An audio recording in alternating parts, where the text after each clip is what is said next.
You're listening to a Meldo Entertainment original podcast.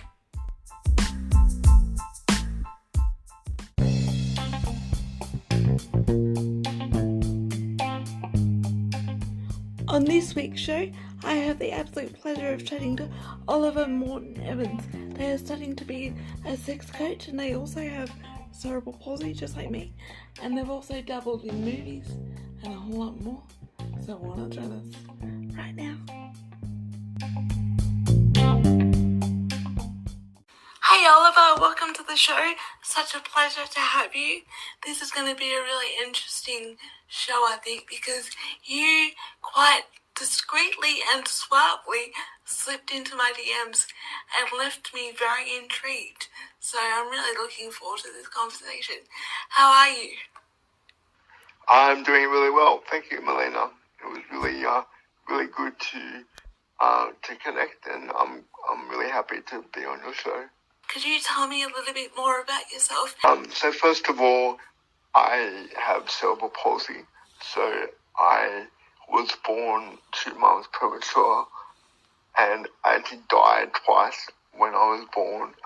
Cerebral palsy affects everyone in a different way. So I get around in a wheelchair, and I have quite a bit of difficulty with motor function, but luckily that hasn't affected my ability to pretty much do everything that I've wanted to do in my life. So I would actually love to understand your background a little bit more. Just it seems like we have a pretty shared experience, which I think is awesome. Yeah, I'd love to hear more about your background.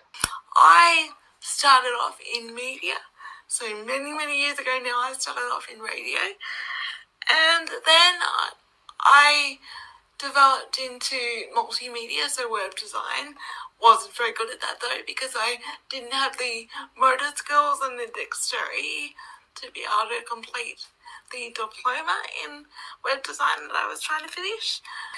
And I often had low self-esteem because I didn't feel who I saw in the mirror. So my internal didn't match my external. And then I lost a bit of weight. One day I looked in the mirror and thought, what can I do? Sex work was the next avenue that I figured if people were feeling as isolated as I was, if I could help them in any way not to feel that way, then I've done my job. And that's what my drive was sort of created from, was if I can help people in my position feel better about themselves, then I've done my job. My work has definitely made me feel more in unity with people with disabilities as well. It's made me a better person. I'm not going to use the word tolerant because I hate that, but it's made my heart more open, and I've learnt so much, and I'll continue to learn, and it's people like you that I'm able to learn from as well. That's really interesting because, thank you for sharing that. I love the fact that you are doing the work that you are doing. I think it's so needed. And particularly in this country, I think the attitude around sex and disability is very antiquated and very lack of understanding. So I think it's awesome what you're doing. There doesn't seem to be anyone really in Australia doing it. So I think to make that step is a very brave but very necessary step. And therefore, I'm actually looking to make a step myself into that realm. So I'm currently studying to become a sacred sex coach for men with disabilities. So I really want to help other men come into their own bodies and to feel more sexual and to help them with, just to feel more in touch with that part of themselves. I think it's really, really important and really critical. I know from my own journey that once I was able to feel more in touch with my sexuality, I was able to feel a lot more peace in myself, really. Honestly, I think I just was Googling sex workers in Australia with a disability, and you popped up. And then I got to see the work that you do and everything that you offer and provide, and I thought that's amazing, because it just blew my mind, really, that that was out there, and that you were obviously successful at doing what you did and going about it really the way that resonated with me. So it's something that piqued my interest, and I wanted to get in touch because it's definitely unique.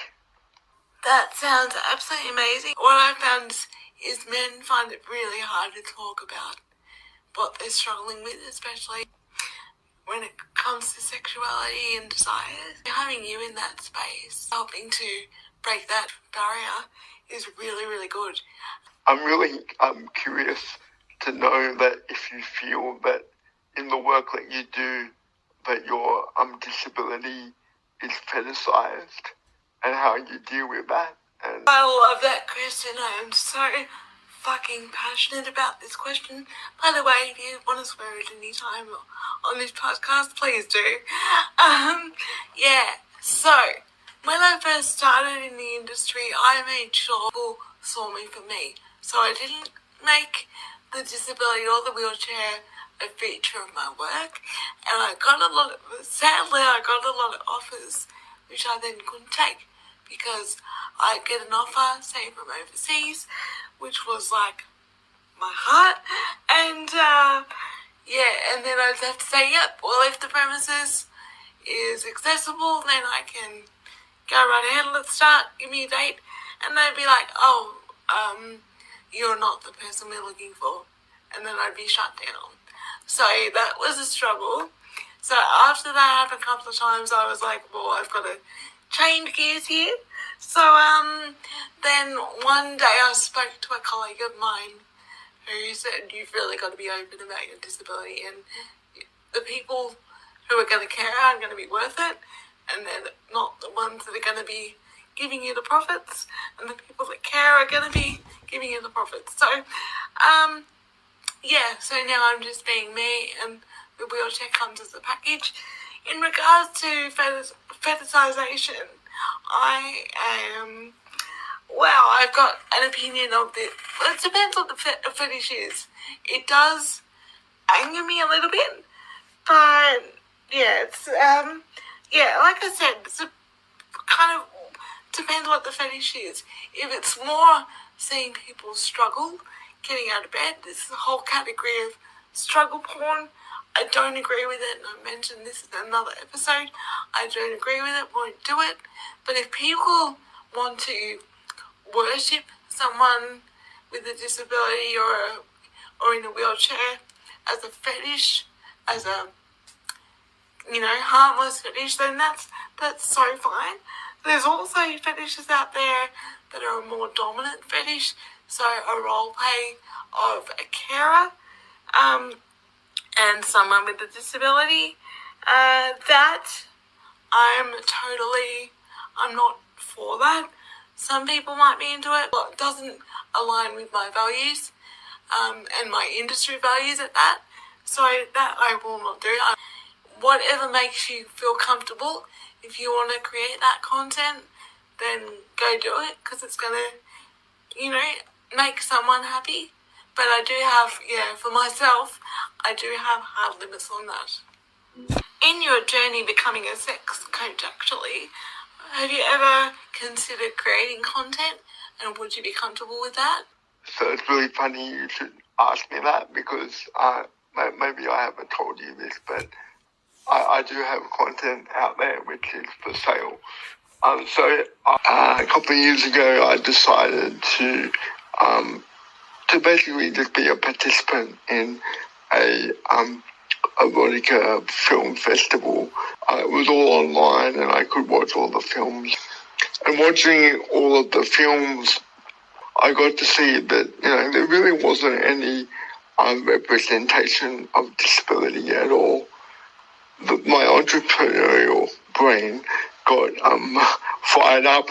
It was a passion of mine to really want to better offer that, well, at that stage, that film festival, which was based in Melbourne, a film which represented really healthy, accessible, a story around disability. So I decided to make a film for the following year's festival. So I made a film. It's only 5 minutes long. But yeah, I decided to make a film that I really wanted to represent not only disability, but also the idea of interabled relationships and relating. Because I just felt like this was a topic, but it's very rarely seen, and I wanted to change some perceptions there. So I made a film, and it was very daunting as it is, but I was very happy with the outcome, and I submitted it to the film festival, and it ended up winning most loved film at the festival, I was blown away by that. It helped me to get the courage to submit it into a few other film festivals around the world. So it ended up being a film festival in Switzerland, in Seattle, and also in the San Francisco Porn Film Festival, which I'm very proud about. And I'm actually about to start filming another film as well. I don't know if you have any show notes in your podcast, but I can share the link for people to see that if they want. Wow, that is so cool. No, you did not mention that to me. And I've had dealings with the San Fran Film Festival as well.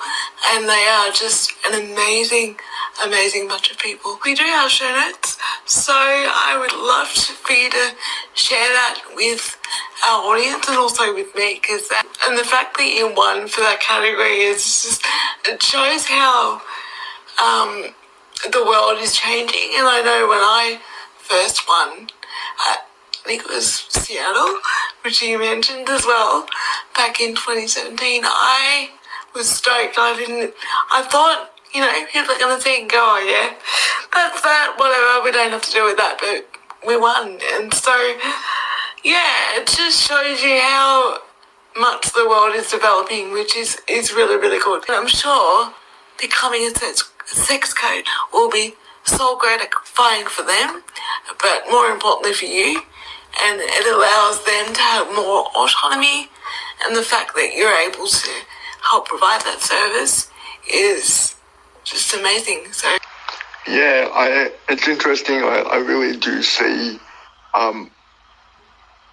the importance in the work of not only educating able-bodied people around disability and sexuality, and how we do live in sexual bodies, and we do have the same desires and complexities that everyone else has.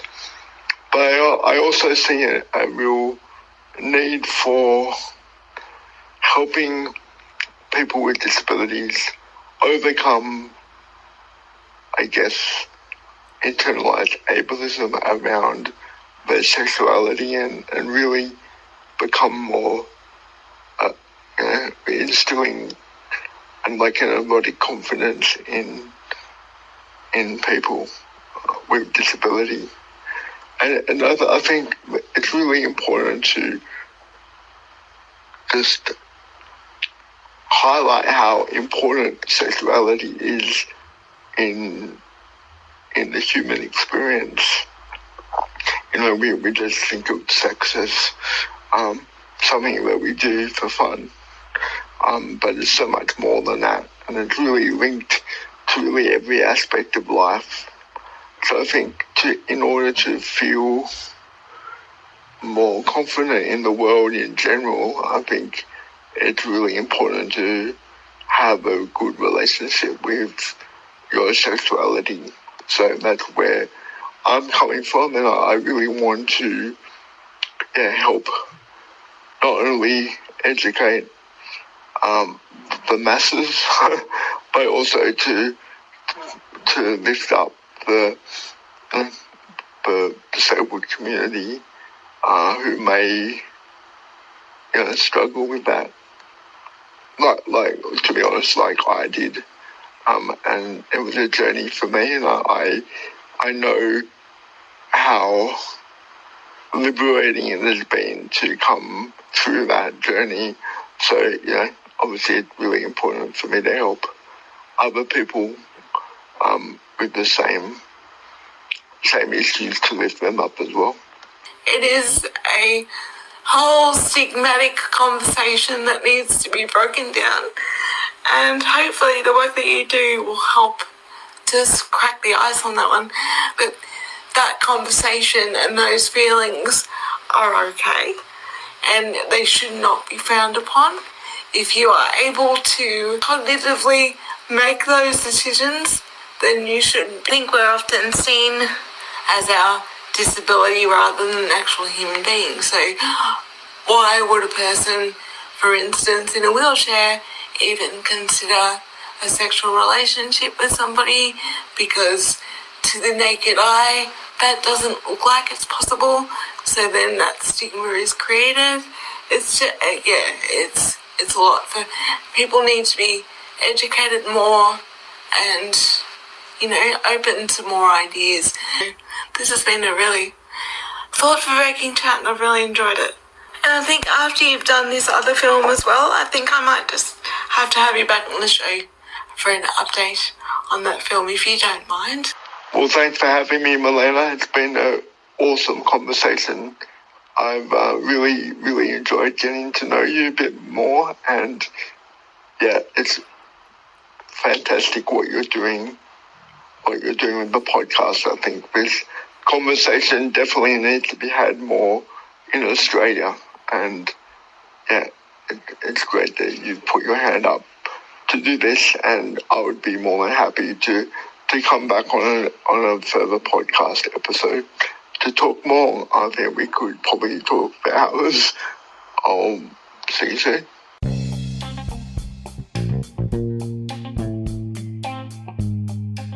Thanks for joining us today, guys, and I look forward to bringing you the next Margarita Sessions.